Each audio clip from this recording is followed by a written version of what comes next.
Jack, this is Faye Dunaway. Look, I've erased some of the stuff from the O'Neill interview, but I'm not really interested in Terry O'Neill. He's a big, big liar, and I'm really not interested in him. And, you know, all I really...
It sounded like we were on entertainment there for a minute.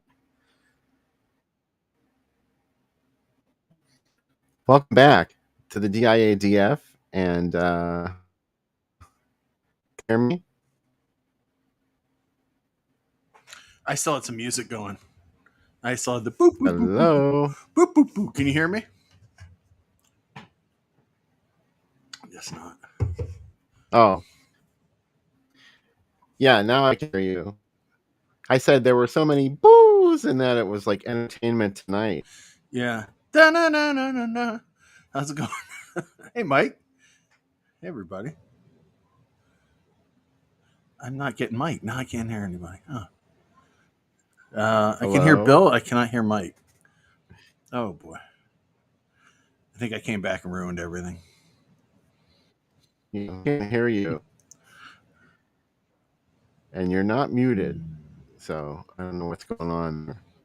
Sometimes I leave people muted, as you well know, Sam. Sometimes I leave myself muted. Yeah. And I probably should. Hey, welcome to the show. Thank you. I just got back from a wedding. So, yeah. I'm all cleaned up. I shaved and got a haircut, wore a suit. Yeah. It's nice. Nice. There's Mike. I totally do not have you muted. I was muted. You turned me on. There he is. What's Hello. up? Happy birthday. Thanks. You too. I was muted, and Bill's like, I don't have him muted, and it had a little line through the mic. Yeah. No, really, I didn't.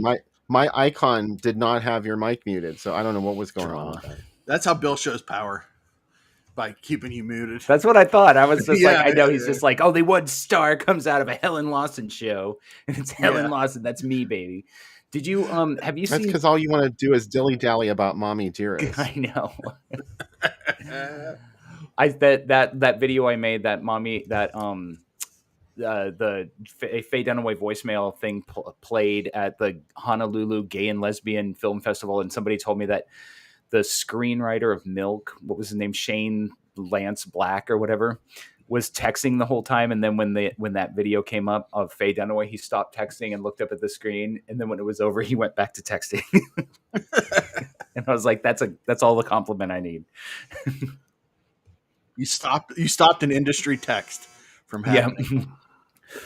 Have you seen Swamp of the Ravens, Sam? Oh yeah, I love it. Really is brilliant.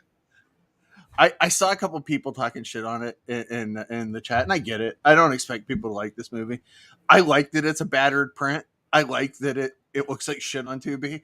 Like, I celebrate that. Like, this movie is made for drug use. It's awesome. Like, it's just like there's a lounge song in it. There's that whole song about being a robot. There's like I don't really know what they were going for. I don't care. Like, it's totally right. Like, it's one of those like 1,000 monkeys in a room working for a long time, and eventually something comes out of it. I don't know. Do you know what I mean? But I love that. I mean, yeah, it's a Spanish horror with like lounge singing and weird effects. Of course, Mike, I love it. It almost, you're right. It is kind of like it's like pre-AI, but it was like created by monkeys in a room or something. And they're just like, okay, let's throw in a musical number. Let's throw and Bill and I were talking about how it's not a swamp and they're not ravens. They're vultures. It's like a bay, and they're buzzards. Yeah, it's more like an inlet. It's an inlet or a slough or something. It's just, it's not a swamp, and those are these like wild turkeys or something like. See, these are the kind of movies I love because I know that they probably played late night TV or they came out on VHS and people got them and they talked about them for years because it was pre-internet. And they're like, we saw this fucking movie, or they saw it at the drive-in. Do you know what I mean? Like, and it, I don't know what was, it was buzzards in a weird dirty water. Well, Bill, it was a real thing. It did play in several places. I was wrong when I said on the previous show that this was only a 1 theater movie. It was not. It was like a 7 theater movie. Oh, did you, when you were looking for ads for it, do you remember if you came across any TV listings for it? Like, did it ever show up on late night TV or anything? I'm pretty sure it did. I don't specifically remember seeing any TV listings for it, but I wasn't looking, so I should have. This feels like the kind of movie that like you got like a bad cold and you can't sleep, and you've taken a lot of codeine and you still can't sleep, and you find it and you're like, I don't know what I found. And like it just kind of like gets stuck in your head while you're sick. Yeah. And you try to describe it to people. It makes me laugh that there's so much hate for this movie because apparently those people that are hating on this movie have never seen Frozen Scream. Yeah. That's tough to get through. And I love it. We might actually do it on the show sometime. I just watched it again a couple nights ago, and I'm still reeling. So Frozen Scream is so much more difficult than Swamp of the Ravens. It makes this look like a masterpiece. David brought up what your greatest trauma, Bill. There's a brain amoeba in the swamp somewhere. Yeah. Oh, I was thinking it. You know, my mind went. Oh yeah. Are you scared of brain-eating amoebas? Oh no. Yes, it's a big thing for Bill. Well, so Bill, what do you think of brain-eating? And then he left. Oh. I had the best time out at work this week, Mike, where someone asked me a really critical question, and then my camera timed out, and I was like, because they said, could your team get it done in 2 days instead of 3? And then I was just there, and then I got a phone call like, I'm so sorry I upset you. You got angry, you yelled, and you rage quit the meeting. And I'm like, no, my camera just timed out. That's fine. We can do it. What a perfect way to come into it.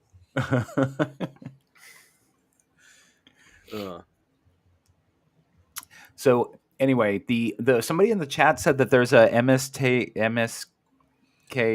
riff tracks of it. Riff tracks. That's right. Yeah. Is it funny? Have you guys heard it? I haven't heard it. I've never listened to it. Yeah. I don't know if I would like it.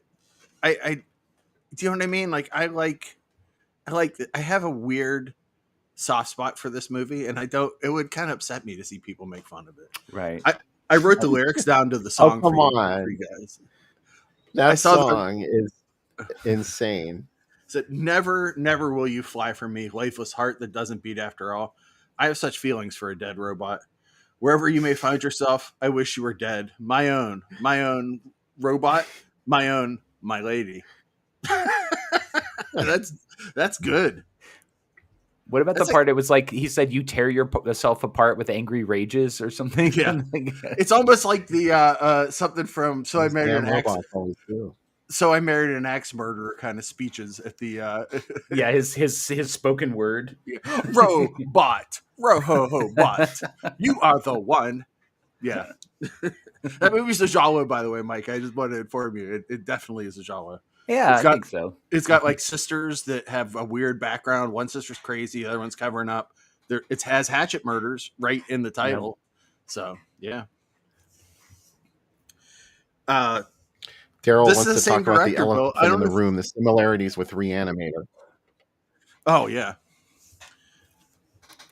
Do you, Bill? Do you know what other movie? I don't know if you guys brought up what other movie Manuel Canio made, the director of this movie. Voodoo Black Exorcist. Yeah, it was Voodoo Black Exorcist, which makes this movie. They're both crazy. The it writer played with it. Did it? Oh, yeah. God. Yeah. The writer Santiago Morcada made Corruption of Chris Miller, Cutthroats 9, Hatchet for the Honeymoon, All the Colors of the Dark, Rico the Mean Machine, Bell from Hell, Curse of the Black Cat, Rest in Pieces. A lot of stuff. Rest in Pieces. Yeah. I love that movie. I'm shocked we haven't done it. It's very much well, if there's nothing else to rent, I guess I'll get Rest in Pieces again. That's happened several times. My friend and I stalked the lady from Rest in Pieces. It's like, we've got to get out of here, John. And we found her on Facebook, and she's like this born again Christian realtor or something, and we kept posting like stills from Rest in Pieces on her page. This is not, as we'll learn about the next movie, not the only realtor you're stalking on LinkedIn.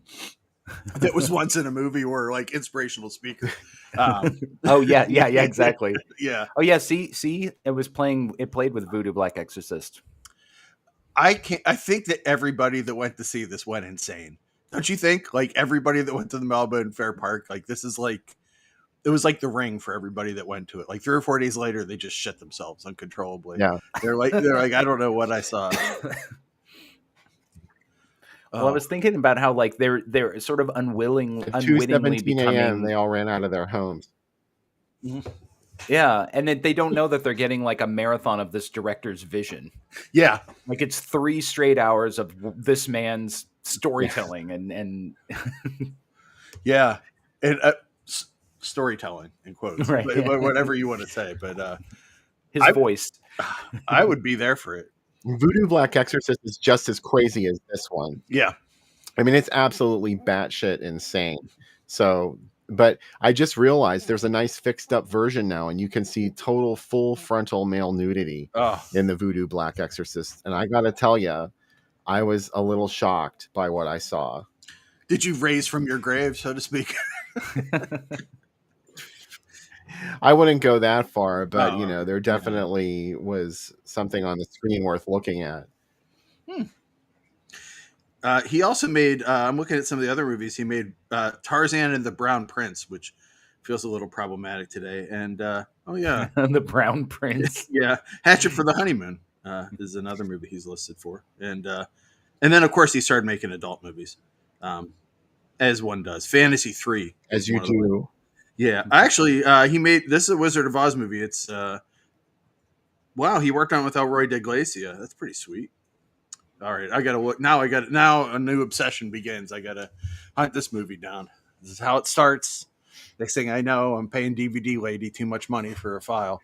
Have you gotten? I've been tempted to order stuff from DVD Lady, but then I read some things where like people said like my DVD never arrived. Like, do you have good luck with that? Yeah, I just get the digital files from her.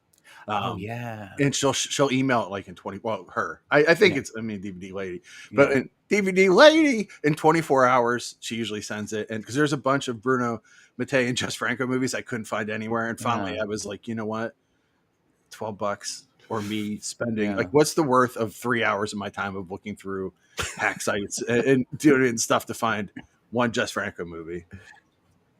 So. There's something I can't remember what it is, but there's something on DVD Lady I need. Let me know what it is. I'll try it. I'll see if I can try to find it. So you know what I was thinking that I wanted to see this week. Mm-hmm. I've never seen Scream Your Head Off. I mean not the Marilyn Behind Bars, but just the Scream Your Head Off, which is just all the footage from Night Train, but like elongated. And I've heard that it's very choppy and that it's obviously an incomplete film. But I was like, but it would be cool to just see more, and also not like.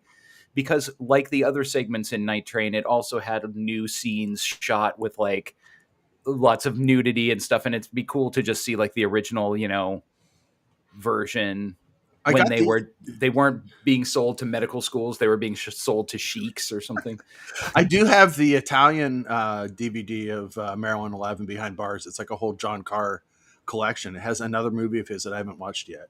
And it has an interview with him too. So, and he directed Greta, right? Yeah. He, I'm pretty excited. I was just looking at it today. So I was like, I got to sit down and find time to. That's what I'm going to do. I'm going to do an Al Bundy vacation this year because I haven't taken any PTO days yet, and just not leave the house. And just my vacation will be put my hand down my pants and just watch. Oh, now I'm in Spain, and now I'm in Italy. Yeah, it'll be that kind of vacation. But I have watched. Well, I'm excited about Greta coming up, but I've watched all the different versions of them. This is my dream, Mike, is that there's a Night Train to Terror box set from Vinegar Syndrome where they put all the movies on it, all the extras. Who's ever still alive, get them. Put Cry Wilderness on it because it's almost all the same crew. Put Savage Journey. Put them all on one thing. Dead Girls Don't Tango. I have Dead Girls Don't Tango. That came on that disc too. But just I want all of it. I want the best quality versions, and I just want to drink deep from that. Well, unfortunately, the assistant editor gave an interview on that disc, and he said that he thinks that they actually just cut up the original negatives of the films and incorporated them into Night Train, so that so that there isn't actually a version of Greta out there anymore, or even Cataclysm. It makes me really sad. I like Cataclysm by itself a lot. It's because Cataclysm's like. It's disjointed. Because when you watch it, Night Train, you're like, boy, this movie is disjointed and crazy. And then when you get the full version, it doesn't get, and none of them get easier to understand. If anything, they become more obtuse. They have more time to get weird within that time. Yeah. She was giving an interview. I read an interview with her, Faith Clift, and she said that all the scenes in San Diego in Cataclysm that they shot with like Papini and them by the beach and stuff, like all of that was shot and then they took a break and they moved to Salt Lake City. And then in Salt Lake City is where they shot all of the Cameron Mitchell stuff and the last scene of her operating on him and cutting out his heart and stuff. And so that's why the movie has 3 directors, because there was like a guy who directed the San Diego stuff, a guy who directed the Salt Lake City stuff, and then somebody else who they brought in because she got the Philip Marshak fired because she said, he directed me to act like I was in a trance. I wanted to be more lively and have a more spirited performance, but the director made me act like that. It's like, really? That movie has everything I love in one movie. I mean, Richard Mall with a horrible wig and a hairstyle that changes. He looks like Danzig at some points with like the flip over hair. Right. You got a disco scene for no reason. You have Nazi stuff. How's that fit in? Surgery. People who are doing incredible jobs but are stupid. Like she's one of the best surgeons in the world, and he's a Nobel Prize winner for writing about God being dead. That doesn't happen. Maybe it does now. And they decide to go to Vegas, and a magician gets killed. Like I've watched Cataclysm way too many times. Like there's like. Did you see that? Did you see that trailer I made for it? Oh, I love it so much. And so I just isolated all of Faith Clift's bad line readings, and I'm like, I just want to cut a trailer as though the whole movie just centers on her. Like, there's also a guy who has wallpapered his house with stuff about that demon. There's Cameron Mitchell becomes friends with him. They have like a fun like older guy friendship, but then one gets killed, and Cameron Mitchell like just rapidly exits the movie. And people just like exit stage left throughout this. Why is Papini in it? Papini does, I guess, nothing to do with it. And then like he's in it so you can have boobs. That's the whole reason he's in it. And what's funny is all these people keep dying in her life, and it doesn't affect her. Like first, her nephew is murdered, and then her husband's murdered, and Papini's like, and she's just like, I'm a doctor, I can't kill. And like she has like that girl is her assistant. Like, but has never done it before, and she's like, "Just hold him," and like they're like kind of cut him up. Like, that movie is baffling. I love it. And that devil guy is interesting. I looked him up. He was in the drama department at like the University of Utah or something. And that's why his hairstyle keeps changing, because like they'd shoot a new scene with him like 4 years later. And everybody's hair changes. All the movies in that, when you watch the full version, because Maryland Behind Bars alternates between shot on video footage and then footage from like 8 years before. So John Philip Law had a rough 8 years, because like in the shot on video footage, he does not look like the same human being. Yeah, he's like all, you know, grizzled. And you know what's funny is I saw a screening of something else with that woman, Francine York, who plays Marilyn, and she just thought that that was her grandest performance. Like, she kept bringing it up, and she's like, you know, I played Marilyn Monroe in a movie. Like, I think playing Marilyn Monroe was like the culmination of my every effort I've made to be an actor. And I was like, is she really talking about, like, wow, Marilyn? How excited were you? You like, I am the only person here that has seen this movie. You should have just stood up and like, I am your audience. I have seen your movie. I was afraid to, because I was like, oh shit, she'll want to, you know, she'll want me to tell everyone else it really exists. And then you know, people will be like, Mike, where do I get that movie? I'm like, I don't know. Black out and find it. Yeah, because it was before when it came out on Blu-ray, right? You have it on Blu-ray, or yeah. And that Greta is on the Vinegar Syndrome release of Night Train. Like a full one of Greta, or Dark Side of Love, whatever we want to call it. That's what's crazy, is all three movies in this have so many titles in Night Train. It's like, it's a confounding puzzle box of a movie. And that's why I love it. Like Mike knows I'm obsessed with it. We've talked about it at length for days at a time. And it's like, it costs nothing. Nobody cares about it. It was on every bootleg release. I've put more thought into Night Train to Terror than anything I studied in college. Do you know what I mean? Like, if there was a class on it, like I think you and I could teach a class on Night Train to Terror. Yeah. It was the same interview with her. They're like, "What did you think of Night Train to Terror?" And she goes, "Oh, that was just stupid. My husband just wanted some money. He couldn't release those movies, and so we had to turn them in." And they go, "Did your son Byron like playing the breakdancer?" And she goes, "You know, I've never asked him." Like, you've never once in your entire life said, "So, son, did you have fun making that movie with Dad?" Hey, is it true that Dad? That does seem kind of strange. Yeah. Did you ever ask your husband about stealing scripts from people that were blacklisted and putting his name on them and winning Oscars? No. Did your husband's secretary write a lot of his scripts and get him kicked out of 20th Century Fox? Yeah. Sorry. A lot of deep Philip Jordan talk. I wanted to ask you guys something about Swamp of the Ravens. I feel like now we're talking about Greta, and that's cool. This is just getting Mike and I started on Greta, yeah. I know, yeah. I'm fully prepared for that.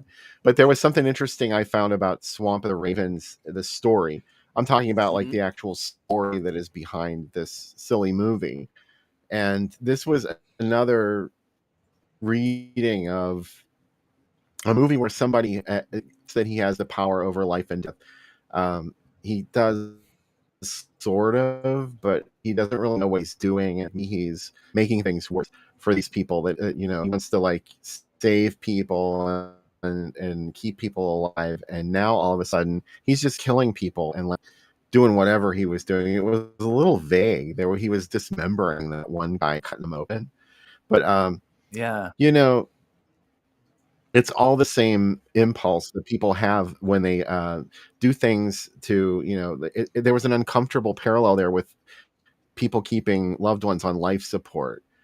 And that's sort of what he was doing with his girlfriend. Like, he wanted to just keep her. She was going to leave him. So he put her in this, basically a coma, and she was dead, but she was sort of not dead. She could sit up and scream, and that's about it. He wasn't very good at it, I said. But how do you guys, do you think that this was really such a bad movie because it's been riff-traxed and, is it possible for something like Swamp of the Ravens to succeed based on the concept?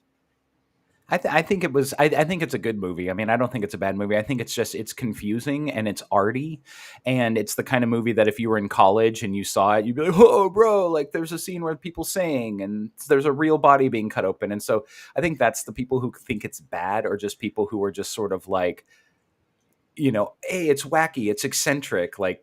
let's make fun of it. But no, it's not bad. It's not bad like a Doris Wishman movie is bad. It's just kind of confusing and very arty. Yeah. Yeah, it's very there's some interesting lines in it. There's at one point Dr. Frost that says science must have many victims to be a success. And I was okay. So like there's some commentary on like scientists not caring about things, but also like just like what did we watch Dr. Gore. We've learned that the madder the scientists, the worse they are at love. Like they have wives or girlfriends that die, they like even when they bring them back from the brink of death. Frankenhooker is another example. It's like for all their genius, like they just don't understand women. Yeah, or The Brain That Wouldn't Die. Yeah, exactly. That's my favorite one of all of them because like I like to it's finally kind of like wanting to become a rock star or a musician, so that you can get girls. That's why these people are doing it. They're becoming brilliant surgeons that experiment with life and death just to get the girls. I like the brain that would not die. He's kind of a slut. Yeah, I know. Like I love the brain that would not die. Yeah. He's like finally when he gets her in that room, her head's in the pan, and he's like, I should probably just start going pick up strippers. Like, and then he discovers that he's really good at picking up strippers. Do you know what I mean? Like no money exchanges or anything. He gets them home all the time, and then he's like, fuck, now I got this head in the basement. And or what about like the hideous woman who's got a scarred face? She has like literally like a little bit of acne on her chin, and she's like, oh my God, like I've been rejected my whole life because of this awful scar. Oh, I love that movie. I hate all men. It didn't look that bad to me. No. Well, what I thought was funny is they didn't really explain in the movie. So the minute that her head is in that pan, she turns into just a mega bitch. Yeah. And it's like, they never say like, oh, your personality sure has changed since you've been a head in a pan, or being a head in a pan has driven you mad or something like that. It's like, she's ostensibly just the same woman she's always been. It's like, why would you want to save her? Like all she does is yell at you and complain and bitch and use telepathy to make like ogres eat people. And she had a right to be pissed. He totally removed her autonomy. Yeah. Well, he was going to put her in the body of a stripper. That would have been fun. You're turning The Brain That Wouldn't Die into elevated horror now. I know. Tell me about the trauma of losing your wife. There's 20 minutes of that, and he gets over it and starts picking up strippers. The A24 version of The Brain That Wouldn't Die. Oh, that'd be funny. I think they just remade it, or some indie people remade it. Oh yeah, I saw it. It was pretty fun, actually. It's like kind of like got musical numbers and stuff in it. Okay. Does it have the same title? Yeah, it's in color too. In color. I actually watched Perfect Traffic. I watched an A24 movie I liked this week, so I watched Bring Her Back, and I really liked it. Thought it was pretty good. Have you seen Weapons? Not yet. Bill has. Yeah. Did you see it? No. I'm going to go see it this week. Yeah, Becca wants to go see it. It's good. It's worth seeing in a theater. So Lee said she likes the sleazy soundtrack to Brain That Wouldn't Die. You know what all that music was also in is Torture Dungeon. So it's like Andy Milligan, he used the Valentino sound library. And so that music shows up in like Curse of the Headless Corpse. Is that the thing with Roy Scheider and Candice Hilleglass? Yeah. Curse of the Living Corpse. Scheider up first is like, that Roy Scheider movie. Yeah, that Roy Scheider movie. So Wasn't that Del Tenney? Is that who that is? Del Tenney made that movie, I'm pretty sure. Oh, yeah. Or he produced it, maybe. Yeah. It was a Del Tenney production. Candice said that she loved working with Del Tenney. She and Del Tenney were friends. Oh my God, Candice. That book. Yeah, I know. I was married to a man who lied to me. I sat up all night and cooked him dinner. She told everything in that book. I know, everything. Like everything. I bought him a birthday present. He didn't tell me thank you. I liked what she said about Roy Scheider. Didn't he have like destructive cats or something, and he ruined her apartment? Yeah. Yeah. There was something. Or he had a monkey on everything. He kept a monkey in it. That's right. He had a pet monkey. What? And she's like, I didn't sign on for that. Roy Scheider, star of Blue Thunder and monkey owner.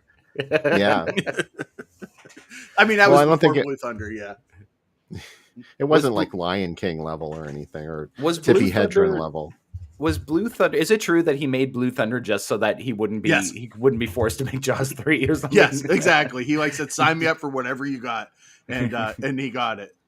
I also love that Blue Thunder is like the most anti-cop like surveillance movie, and then the TV series is like, "Isn't this fun? This is awesome!" Like Ed Too Tall Jones and Bubba Smith are in it, and Dana Carvey, and they're just flying around doing fun shit, like taking pictures of bikini girls. And I'm like, did nobody watch the movie? Right. Did I have the toy of it? Yes, of course. What a cutting edge idea! 1983. A helicopter could spy into your house. Can you imagine? It had that whisper mode too, where he would like flick all the switches, and they could just sit there and listen. Oh, God, I love Blue Thunder actually. Well, now they're just then Airwolf comes out of that too. They don't even need a helicopter. Yeah, now it's anymore. Blue Thunder, the drone movie. Did you like Firefox? That was another helicopter movie, right? It's a jet fighter movie. Yeah. Oh, okay. Phil loves Firefox, by the way. That could be another subject when you're on the show. We're gonna be like, "Hey, Phil, do you like Firefox?" And he'll be like, "Oh my God!" He'll start telling you about how great. We could do a double feature of Firefox and Foxfire. Oh my God! Foxfire is like juvenile fiction for like adolescent lesbians. Oh yeah.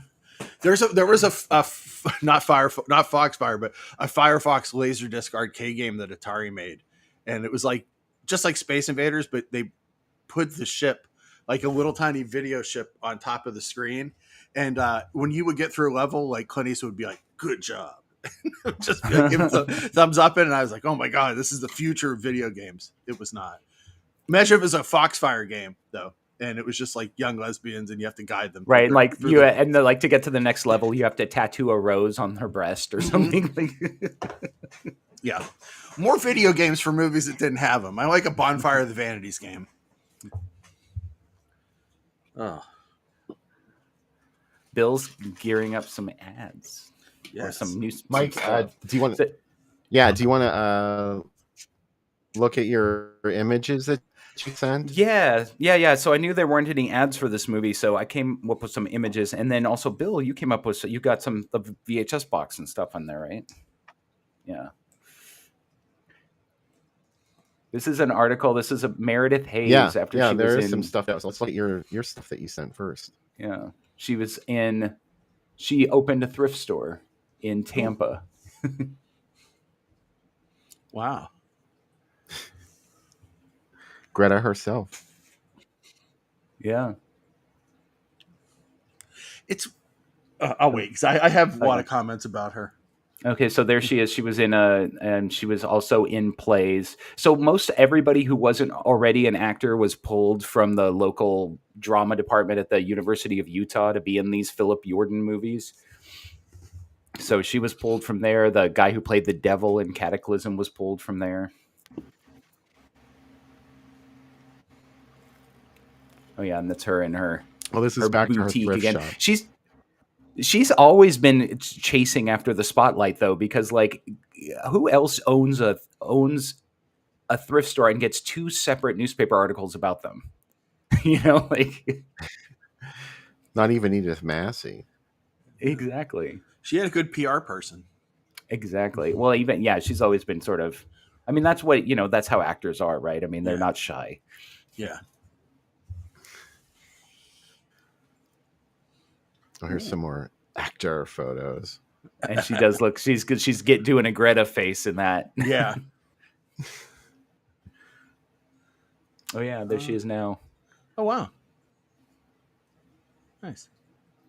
She's really in the scenes in this when she's like singing and doing some of the stuff, like she's really gorgeous in a few of the scenes. And like, so when spoiler.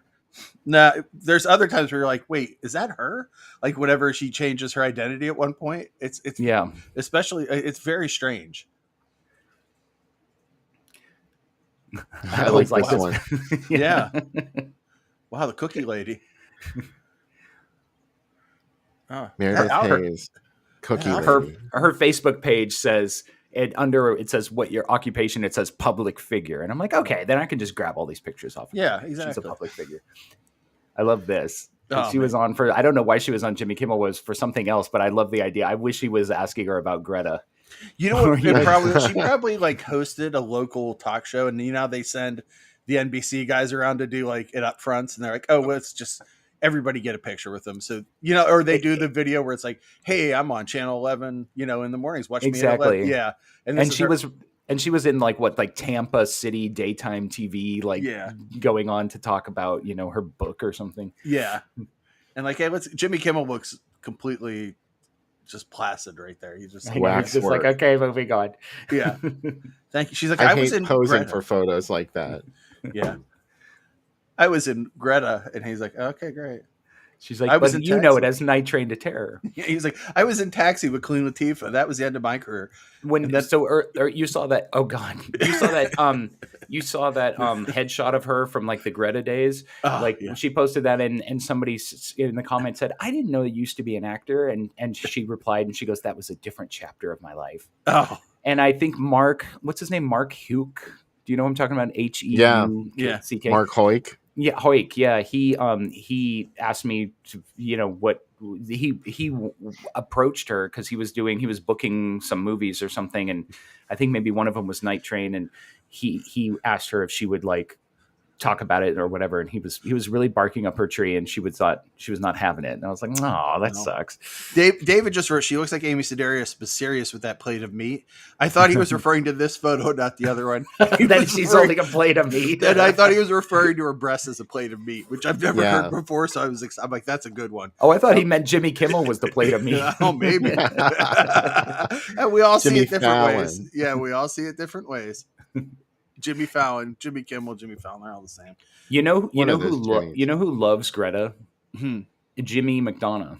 Oh wow, really? That makes sense. Yeah. Yeah, he loves this movie. He thinks it's as good as Blue Velvet. Oh, wow. I love this box art, by the way. I stared at this box art for about a half an hour today, and I was like, what? Like, who? It's weird. Who drew it? Like, who said that's good? Do you know what I mean? Like the face of the top left's good, but the rest of it's like, I'm sure someone's like, it looks like Death Wish Club is an arcade game, and this is what's on the side of the cabinet. It looks like there's famously when Mega Man came out, they had 24 hours to do the box art, and they made Mega Man look like a fat gold guy who is not what Mega Man looks like. And they were like, well, we got to use it. This really feels like that too, where it was like, there's karate up to the right.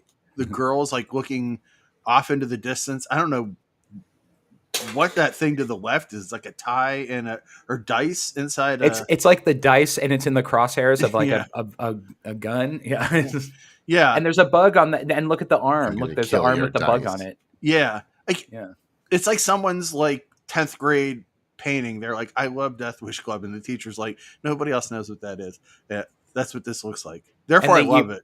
And they accidentally smudged his nose, and so they just erased everything between his nose and his upper lip. Yeah. Everybody's looking at something else, too. She's looking up top. Like, the vantage point is different for everybody. He's like, huh? And he's looking, like, way off to the side. Now, is he that Italian guy or the Russian guy who's like, no, we would play the game?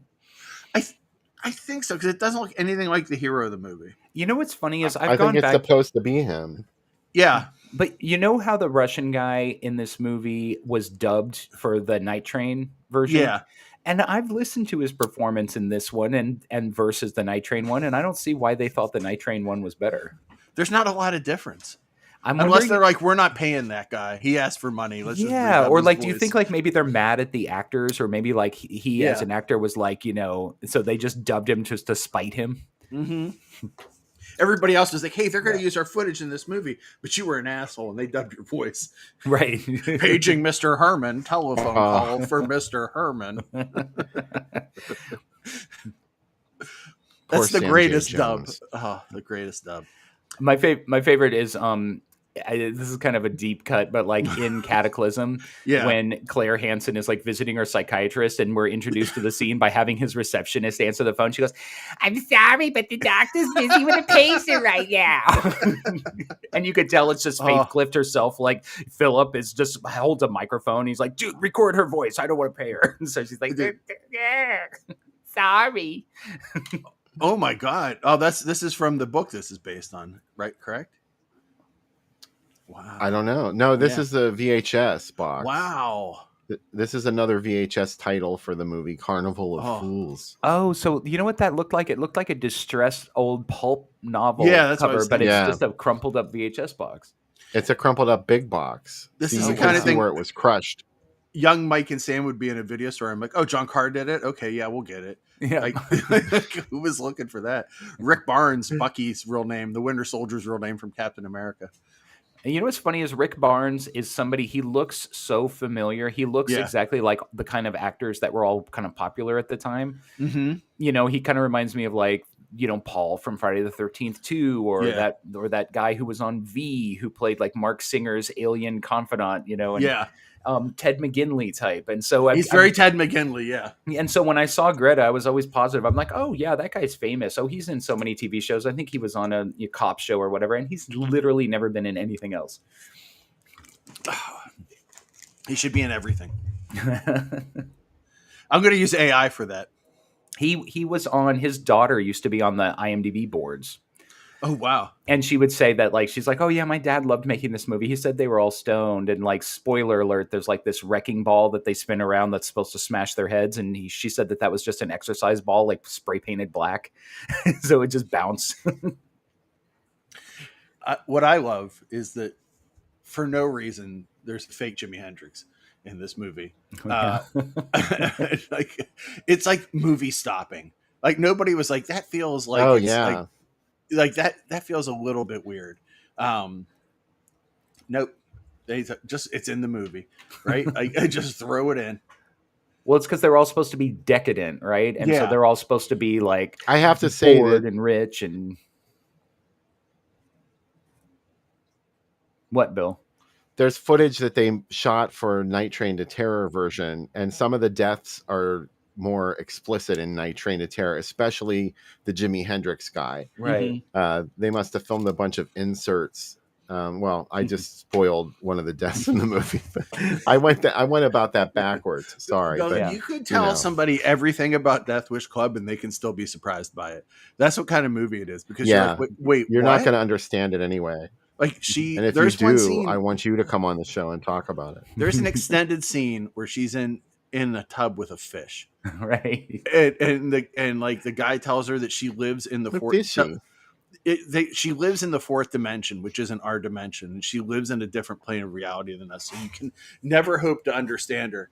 And like, again, I told Mike about this way back in the day. Like, my reading on this movie is like, the guy sees her in a porn movie, and like all guys, he falls in love with her and he says, I have to save her. But he is not ready for the chaos that she brings to the world, because like, she fucks up everybody in her path and even herself. And she's just this weird like fantasy that you can put things on, but and like, that's fun for like 15 seconds to jerk off to, but like, to live with it is terrifying. Yeah. It's like a metaphor for that. And it's like, it's because she's, you know, and it's not the typical thing. It's like, normally it would be like she would have this big goon boyfriend who was really jealous of her, but instead it's like this weird rich Kevin Spacey guy who wants her to cuckold him and also to kidnap them and force them to play Russian roulette with bugs. Kevin Spacey.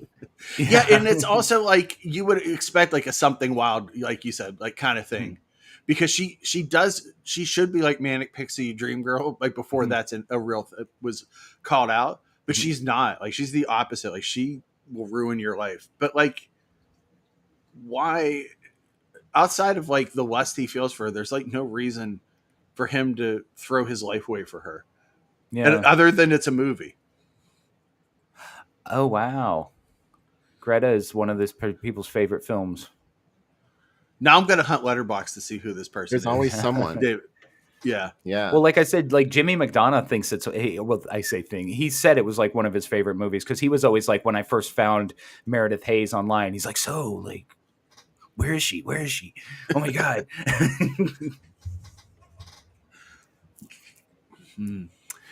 I love the coffins like too, Eldon. MGM had the coffin, right? And then the back of the you'd flip open and it would have the cast list, like for Poltergeist and stuff. And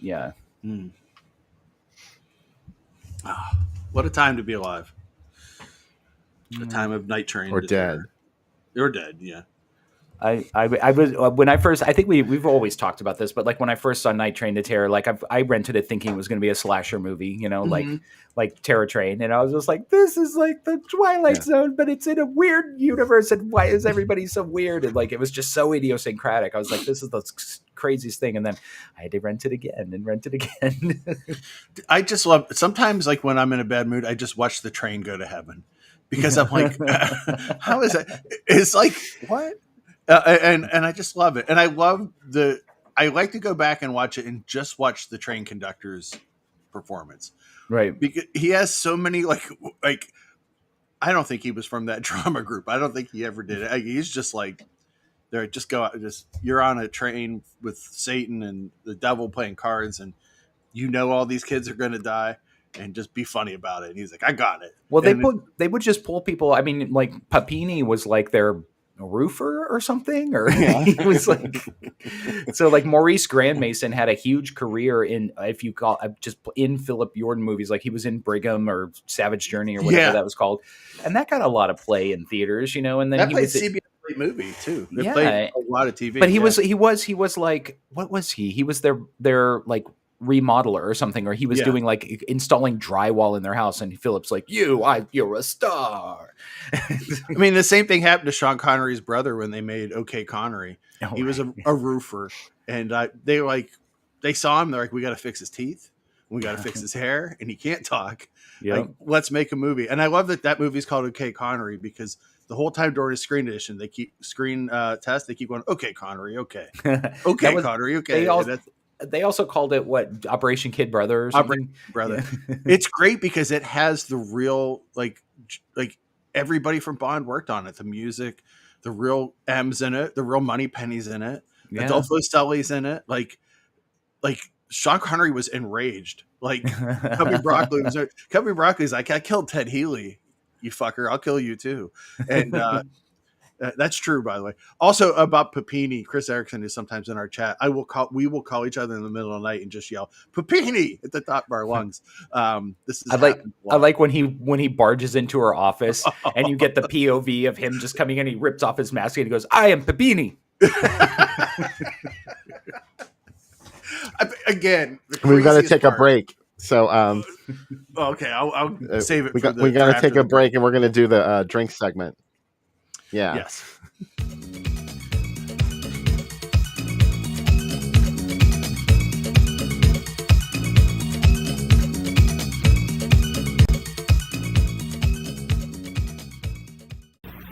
I'm here, Madge. Oh, I was just reading about you. Oh, Madge, what should I do? Well, do everything, but start with palm olive dishwashing liquid. You know, it softens your hands while you do the dishes. You're soaking in it. In dishwashing liquid? It's palm olive. Mild? But more than just mild.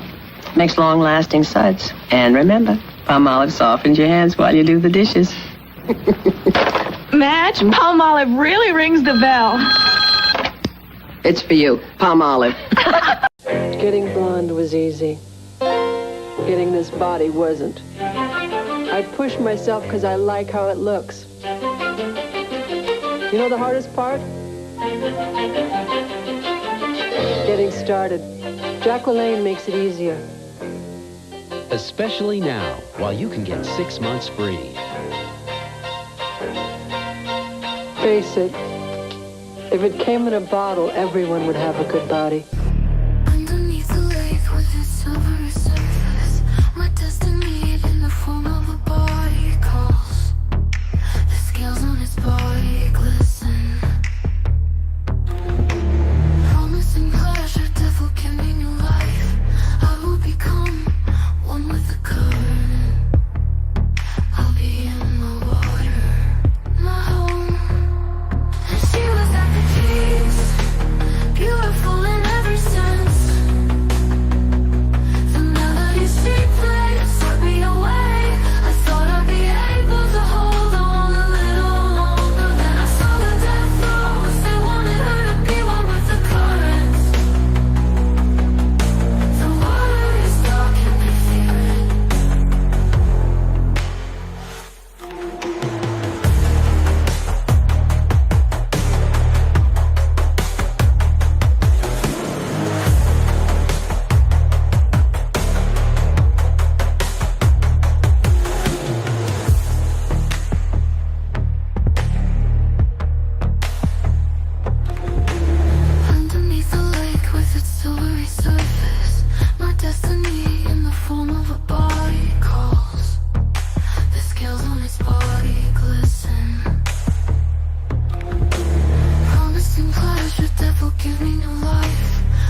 This drink goes with the Death Wish Club, aka the Dark Side of Love, aka Greta, aka the Curse of Greta Connors. One part of Night Train to Terror, but the full movie version, very exciting. Could it be any weirder than it's in Night Train to Terror? Yeah, a lot weirder. This drink will help you get you through it. This is the Death Wish Club. It's got 2 different kinds of whiskey, regular whiskey and peach whiskey. And we're trying out the Buckhorn Peach. Let's see what that tastes like on its own. Let's chug the rest. That is nice. Look what it says. Smooth and rich. Smooth and rich. 1 ounce of whiskey, 1 ounce of the peach whiskey, ounce of orange juice, your taste of grenadine, and a bunch of your favorite lemon lime soda. You wanted to use 7-Up, you want to use Sprite. Hey, what do you call it's back? What's the one they replaced Starry with? I forget.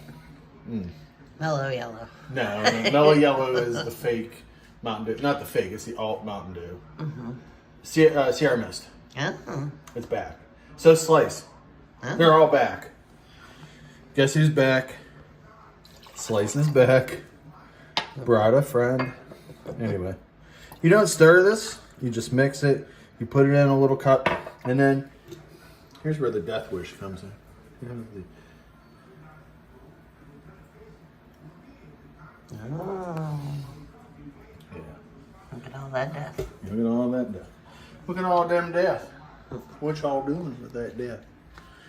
Death Wish Club. The Deadbeat Club. Remember that song? Mm-hmm. All right. Let's see. Pazuzu. Oh, now that is what I was looking for.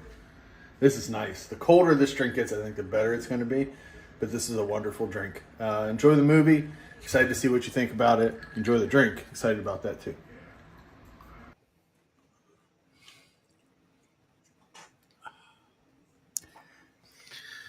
Are you drinking it now, Sam? I am drinking it now. Oh, Bill and I aren't drinking because, well, I'm too hungover and he's, what, on a health kick or something? Oh.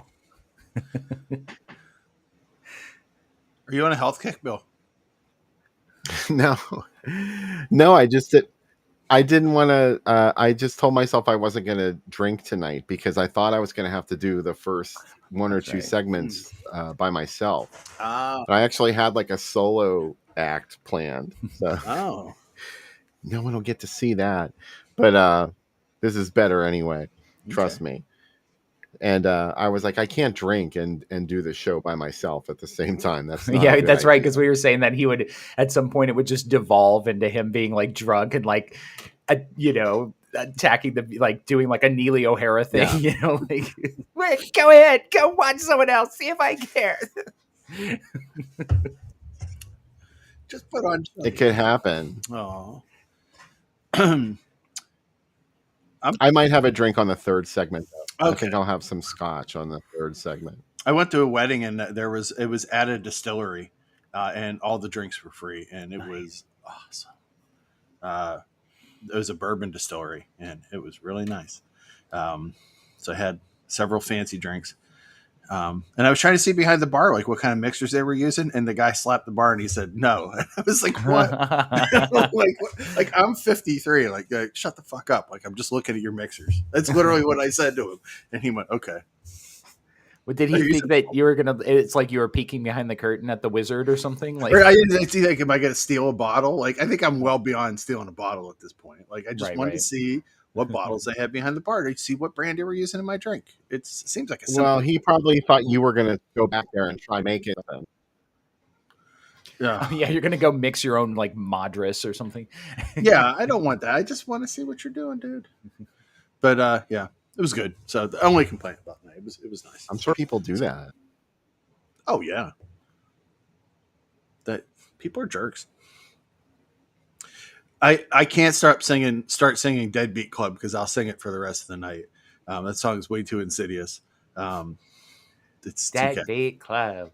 That's all he sings in that whole song. Yeah, like it's just like the girls going, ah, yeah, and then he just comes in and says that. the little clips that are showing in the corner reminds me of how like you can really tell, sort of like how you can tell that Malibu High was written and directed by really old people by the way they have the kids going like, "Hey, dearie," like the whole thing. You can tell that like some 50, 60-year-old man wrote Greta because like his idea of having her be like on the fringe of society is she hangs out with homosexuals and loose women.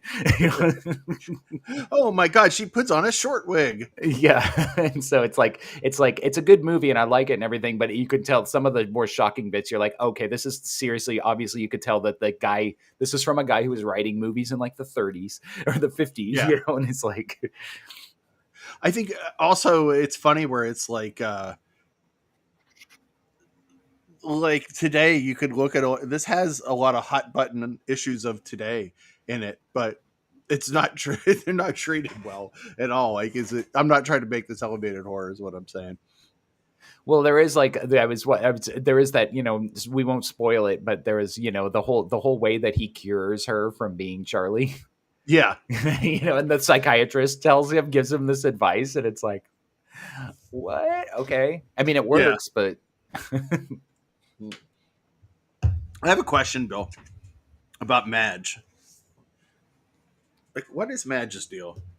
Like, is this she does all day? Sit around and just has bottles of Palmolive? Oh, what about Madge? Madge just has bottles of Palmolive just sitting around for when people come in and she does their nails and she can talk shit on them. She's like, your cuticles suck. Here. There's nothing else. There's not like a skin conditioner. She can upsell them. Right. She can't upsell them on like a hand massage. She's like, use this green stuff. Well, also, what about the she's pushing thing? Dishwashing liquid. Yeah. And she's just sticking their hands in. And my mom used to hate that commercial. She goes, those poor women paid for a manicure and they're getting their hands shoved into dishwashing soap. And it was like, but it's also like, I think, Bill, you were saying the thing about like the cross your heart bra thing too. It's like, that's all she sells. It's like she's just there to pimp out this bra, and that everybody comes to her and they're like, I don't understand why my figure doesn't look good. And she's like, try this bra. And then her work is done. Yeah. Do you have any boot cut jeans? How about a bra? But in the dressing room, please. Yeah, but don't get naked in front of my friends. Right. Like, why would they just change their bra out in the store? They should have one of like a hippie girl. Yeah, a hippie girl puts one on. She just has like full armpit hair. And she's like, don't change out here, you fucking hippie. And just like pushes her back into the room. Eve Arden. Oh, boy. I saw her on an episode of Alice for whatever reason. The algorithm was showing me old Alice episodes, and she was on there when she played like some self-help author who's like, I'll come down to the diner and talk, because they were all mad at each other about something. She's like, I'll come moderate your fight or something. Like, why would she do that? But she comes down and like helps Mel and Flo and Vera all sort of get along better. I got to tell you guys, this feels like a third segment thing, but I'm going to tell you because I love you guys. I do the Murder She Wrote. Madge's.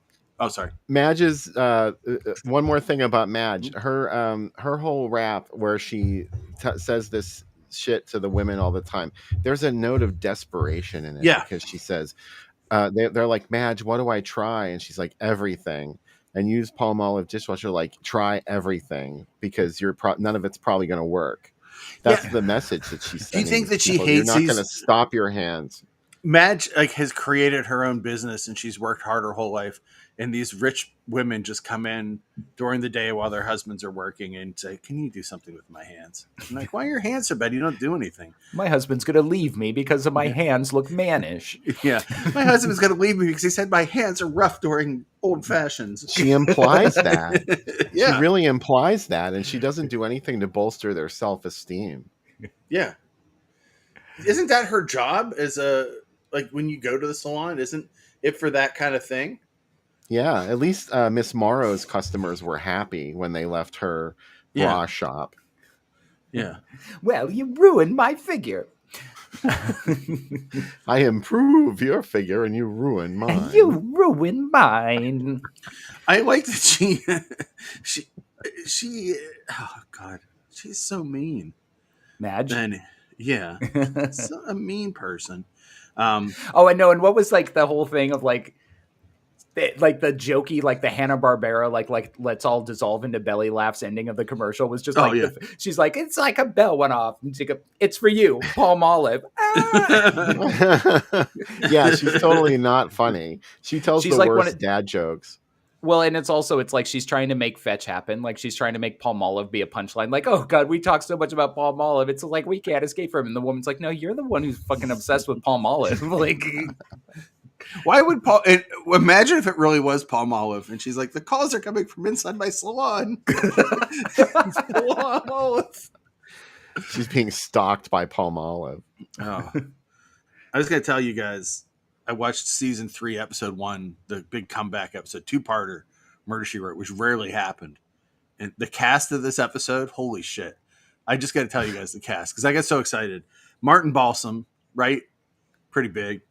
Jackie Cooper, Alex Cord from TV's Airwolf, Courtney Cox, Ronnie Cox, no relation, Greg Evigan of TV's BJ and the Bear, Florence Henderson, Charles Napier, Lee Purcell, ready? Pamela Shoop is in it. Oh, right. Pamela Susan Shoop. Pamela Susan Shoop. Right? And that's who said. And Becca looked up at the TV and said, "Oh my God, Pamela Shoop," and just screamed it. And I was like, "We're gonna watch Murder, She Wrote this whole afternoon," and it was great. What did you say, Bill? Did you say that Linda Gillen knows Susan Shoop and said that Pamela Shoop and said she was just a rich girl who wanted to be famous or something? Well, yeah, I don't know. I don't quite remember exactly what the phrase was that she used, but she called her Pam Shoop. She called her or Pamela Shoop. She didn't say Pamela Susan Shoop. Oh right. My God. She knows her like she did ask me why people.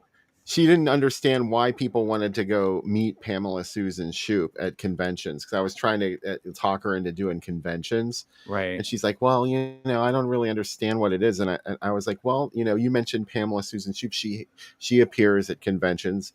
And they're like, why do they want to see her? And I was like,